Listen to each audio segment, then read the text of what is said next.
Inilah kehidupan para tumbal di alam gaib. Ini kisah nyata yang terjadi di kota saya, Rembang, Jateng. Nama dan alamat sengaja saya samarkan demi kenyamanan hidup yang bersangkutan. Sebut saja Kartono, ia seorang pemuda umur sekitar 23 tahunan. Kesehariannya, sehari-hari ia hanya sebagai kuli panggul di toko sembako di kota Rembang.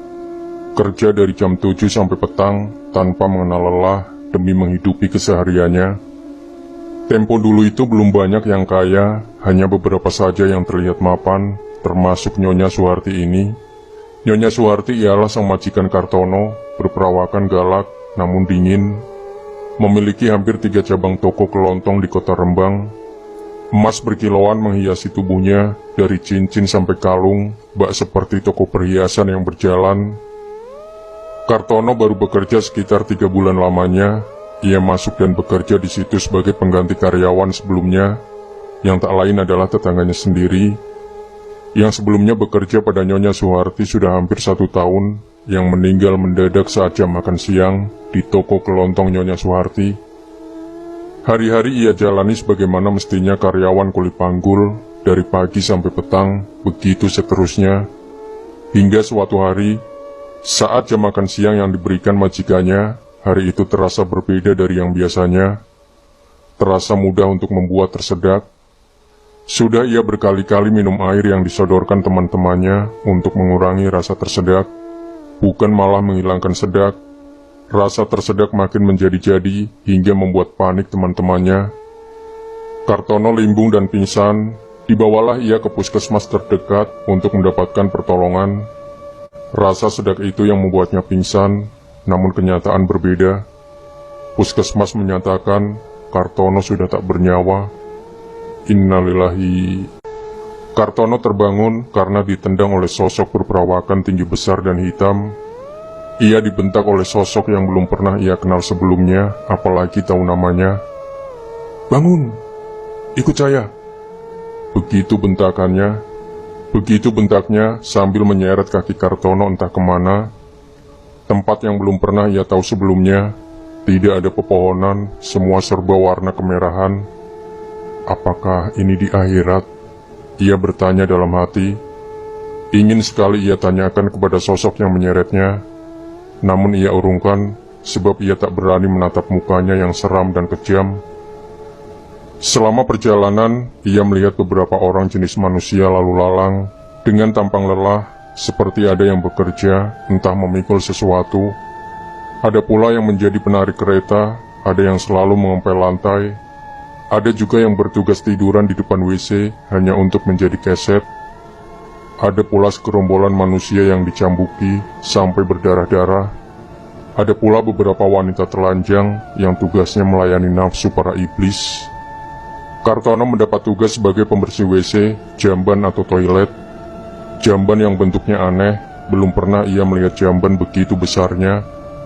Ia kerja dari pagi sampai malam, makan cuma 1 kali, itu pun Kartono gak pernah mau memakannya, karena yang dilihatnya bukan nasi tapi belatung.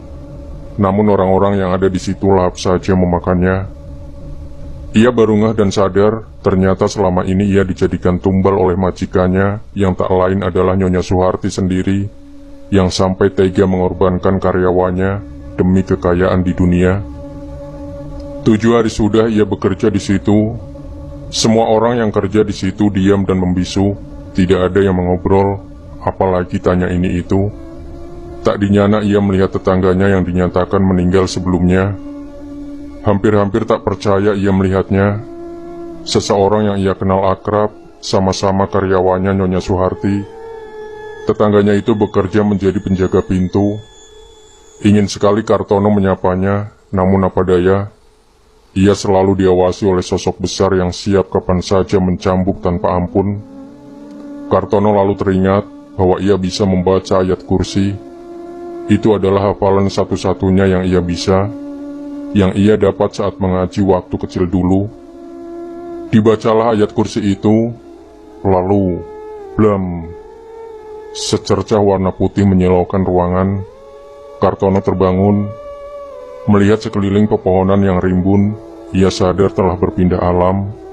Puja dan puji syukur ia lantunkan kepada Allah yang telah menyelamatkan hidupnya dari cengkeraman perbudakan iblis atau setan tersebut. Bergegaslah Kartono kembali pulang ke rumah dengan pakaian compang-camping, pun tubuh kurus seperti keadaan orang yang terjajah kompeni. Satu desa langsung heboh, ramai sekali banyak orang, baik tetangga maupun dari desa sebelah, berbondong-bondong mendengarkan cerita apa yang dialami Kartono. Banyak yang percaya, tak sedikit yang bingung.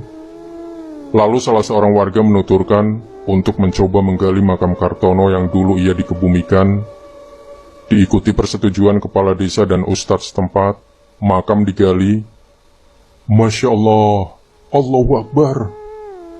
Orang-orang bertakbir disertai tangisan. Beberapa orang yang hampir-hampir tak percaya. Yang ia lihat di lubang kuburan yang digali adalah gedebok pohon pisang. Kediaman Nyonya Suharti digeruduk warga. Cacian dan makian terlontar begitu derasnya, menghiasi suasana saat itu terasa tegang sekali. Dengan pengawalan ketat kepolisian dan aparat desa setempat, wajah Nyonya Suharti yang biasanya terlihat sangar, mendadak menjadi wajah ketakutan. Dikawal dan dikiring ke kantor polisi untuk mempertanggungjawabkan semua perbuatannya. Menurut kabar yang santer beredar, selang 1 bulan kemudian, Nyonya Suharti meninggal mendadak di lapas. Menurut keterangan saksi yang satu tahanan dengannya, sebelumnya Nyonya Suharti mendadak tersedak lalu meninggal. Entah meninggal sungguhan atau dibawa ke alam lain seperti tumbalnya yang lain. Wallahualam, boleh percaya boleh tidak, saya cuma sebagai penyambung lidah cerita. Dan cerita ini nyata, pernah pula dimuat di tabloid Nyata, juga majalah Hidayah.